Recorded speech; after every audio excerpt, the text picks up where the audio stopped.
خدا کے مقدس کلام میں سے زبور کی کتاب اس کا 109 باب مصیبت زدہ آدمی کی شکایت۔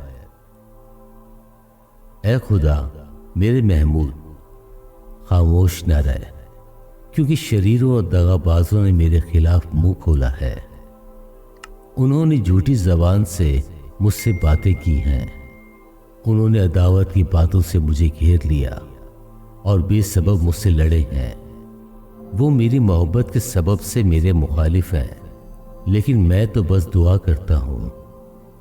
انہوں نے نیکی کے بدلے مجھ سے بدی کی ہے اور میری محبت کے بدلے عداوت۔ تو کسی شریر آدمی کو اس پر مقرر کر دے اور کوئی مخالف اس کی دائنے ہاتھ کھڑا رہے۔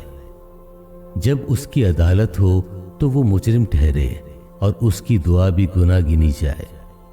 اس کی عمر کو طے ہو جائے اور اس کا منصب کوئی دوسرا لے لے۔ اس کے بچے یتیم ہو جائیں اور اس کی بیوی بیوہ ہو جائے۔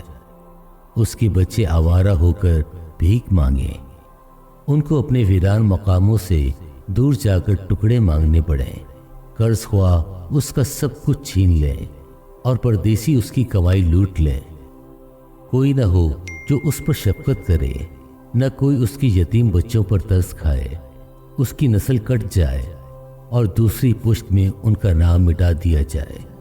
اس کے باپ دادا کی بدی خداوند کے حضور یاد رہے اور اس کی ماں کا گناہ مٹایا نہ جائے۔ وہ برابر خداوند کے سامنے رہیں تاکہ وہ زمین پر سے ان کا ذکر مٹا دے، اس لیے کہ اس نے رحم کرنا یاد نہ رکھا، پر غریب اور محتاج اور شکستہ دل کو ستایا تاکہ اس کو مار ڈالے، بلکہ لعنت کرنا اسے پسند تھا، سو وہی اس پر آ پڑی، اور دعا دینا اسے مرغوب نہ تھا، سو وہ اس سے دور رہی۔ اس نے لعنت کو اپنی پوشاک کی طرح پہنا، اور وہ پانی کی طرح اس کے باطن میں اور تیل کی طرح اس کی ہڈیوں میں سما گئی۔ وہ اس کے لیے اس پوشاک کی مانند ہو جسے وہ پہنتا ہے، اور پٹکے کی جگہ جس سے وہ اپنی کمر کسے رہتا ہے۔ خداوند کی طرف میرے مخالفوں کا اور میری جان کو برا کہنے والوں کا یہی بدلہ ہے، لیکن اے مالک خداوند، اپنے نام کی خاطر مجھ پر احسان کر، مجھے چھڑا، کیونکہ تیری شفقت خوب ہے، اس لیے کہ میں غریب و محتاج ہوں اور میرا دل میرے پہلو میں زخمی ہے۔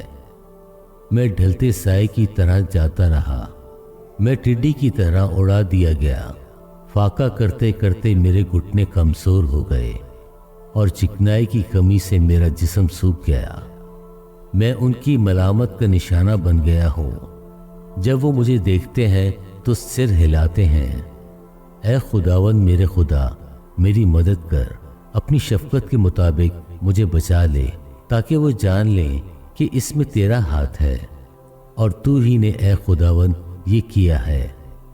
وہ لعنت کرتے رہیں پر تو برکت دے، وہ جب اٹھیں گے تو شرمندہ ہوں گے، پر تیرا بندہ شادمان ہوگا۔ میرے مخالف ذلت سے مولس ہو جائیں اور اپنی ہی شرمندگی کو چادر کی طرح اوڑھ لیں۔ میں اپنے منہ سے خداوند کا بڑا شکر کروں گا، بلکہ بڑی بھیڑ میں اس کی حمد کروں گا، کیونکہ وہ محتاج کے دائنے ہاتھ کھڑا ہوگا، تاکہ اس کی جان پر فتویٰ دینے والوں سے اسے رہائی دے۔ خدا کے پاک کلام پڑھے اور سنے جانے پر خداوند کی برکت ہو، آمین۔